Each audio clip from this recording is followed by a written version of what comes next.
নমস্কার বন্ধুরা, খিদের সাথীতে আপনাদের সবাইকে স্বাগত। আজকে বানাবো পনির মশলা। তো একেবারেই নিরামিষভাবে বানাবো, তাই পনির নিয়ে নিয়েছি। পনিরটাকে ছোট্ট ছোট্ট করে টুকরো করে নিয়েছি। এদিকে চারমগজ আর কাজু নিয়েছি, আর কয়েকটা গোটা মশলা নিয়েছি। গোটা জিরে, মৌরি, তার সঙ্গে স্টার আর এলাচ আর কালো গোলমরিচ, লবঙ্গ, সমস্ত কিছু নিয়ে ভালোভাবে ড্রাই রোস্ট করে নেব। এবার প্যানে তেল দিয়ে চারমগজ আর কাজুটাকে হালকা করে ভেজে নেব। একটু সাবধানে চারমগজগুলো ভাজবেন, কেননা ওগুলো ফোটার চান্স আছে। এবার তুলে নিয়ে আবারও একটু তেল দিয়ে পনিরগুলোকে দিয়ে দিলাম আস্তে আস্তে।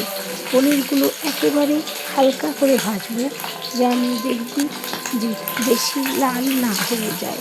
এবার এটাকে তুলে নিয়ে আমাদের যে নর্মাল জলে একটু ভিজিয়ে রেখে দেবো, বেশ খানিকক্ষণের জন্য, কেননা এটা ভিজিয়ে রাখলে খুব নরম তুলতুলে হবে।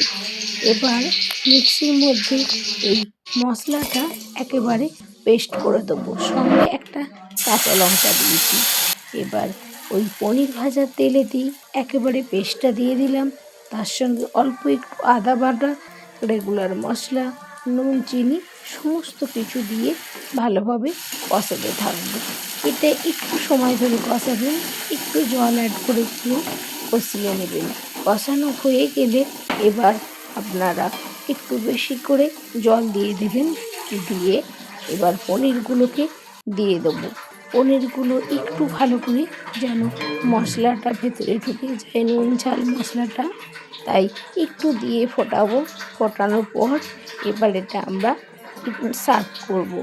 এটা আপনারা কে কোথা থেকে দেখছেন অবশ্যই জানাতে ভুলবেন না।